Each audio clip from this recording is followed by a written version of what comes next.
kids! Welcome to another day of our online class. I am Teacher Frell, your teacher in Arts 2, Quarter 3, Week 1. Our lesson for today is about differentiate natural and man-made objects. Kids, are you ready to listen? Objective. Differentiates natural and man-made objects with repeated or alternated shapes and colors and materials that can be used in printmaking. What is printmaking? Printmaking is an art process that a child like you can explore. You can learn how to print textured objects and turn them into multiple prints on a flat surface. Printmaking allows you to discover various designs from nature and objects around us you can use. Experiment with different techniques and see the artistic results you can create in designing using printmaking as your process and the principle of rhythm and a variety as your guide in creating your artworks. Art from nature. The environment around you like the garden, parks, and seashore can inspire you to create beautiful works of art. Plants, leaves, flowers, fruits, barks, and seed heads are good materials to use for an artwork. Look at the picture above. How did the artist use materials from the nature to make art? What materials from your environment can be used to make an artwork? Correct! The artist used leaf for the leaves of the tree. And the artist used barks for the trunk of the tree. Let's practice. Take a walk around your garden. You may visit your community park or playground, or you may stay under the trees. Carefully look at the leaves of the plants to find interesting shapes or textures. Collect the leaves that interest you for your printing activity. You have learned in the previous lesson the art of printing. You also learned before that you can repeat shapes and colors to make interesting patterns in your artworks. Leaves and other materials from nature can make beautiful printed images. What makes things from nature interesting printing materials? Do it! This art activity aims to create printed designs with materials you collected from your walk around the garden. To do your printing activity, you have to work on tables covered with newspaper for easy cleanup. You also have to observe care in order to avoid spilling paint on your clothes. Here are the materials needed for our printmaking activity.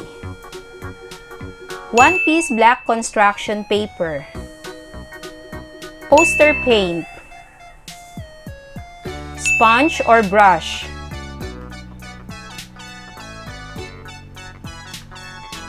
fresh leaves, flowers, bark, seed heads, or fruits.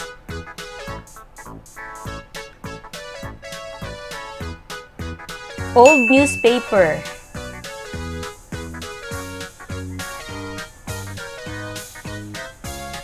Here are the steps to follow. First, lay the black construction paper flat on the table.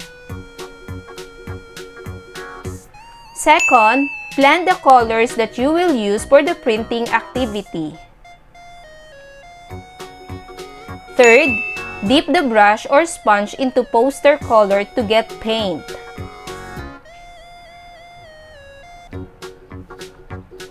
Fourth, to apply colors, dab gently to the back side of the leaves or to the surface of the materials for printing.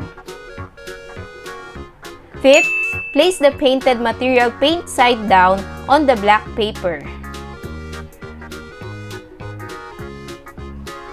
Sixth, place a sheet of old newspaper over the leaf or printing material paper and press firmly. 7th, Lift the newspaper and leaves to view the print on paper. 8. Continue printing the other items in the design. Try to experiment with different colors of poster paint. You will discover which color works best with the black paper used in printing.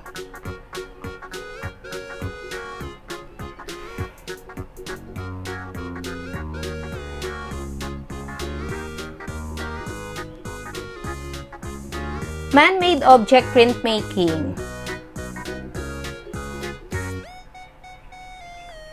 Here is another activity that we are going to make. How to do printmaking using man-made object. Here are the steps to follow. First step, look for a textured objects like a sponge, plastic cup or plastic spoon or fork that can be a good source of design.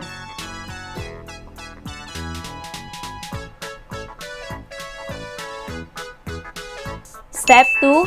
Prepare your working area, paints, rags, and papers. Step 3. Put paints of different colors on a paper plate.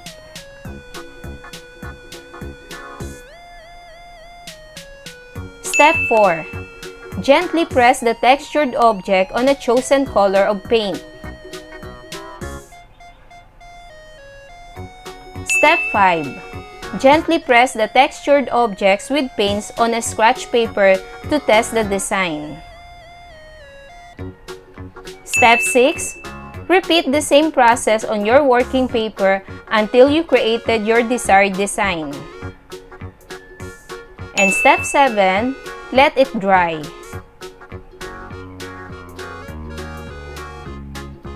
Here are some examples of printmaking. Repetition printmaking. Printing repeatedly with the use of one design, like these examples. Another is alternation. Printing alternately with the use of two designs, like this example. As you can see, there are two designs, flower and leaf. Remember, printing teaches you to repeat shapes and colors to make interesting patterns in your artworks. You can find good materials in nature to make artworks. So kids, what did we learn today? Correct! Differentiate natural and man-made objects. Kids, I hope you have learned a lot on this lesson. You can also practice printmaking at home using leaf or flowers. You can also use your desired objects for printmaking. Kids, I hope you have learned a lot on this lesson. Until our next topic, bye-bye kids!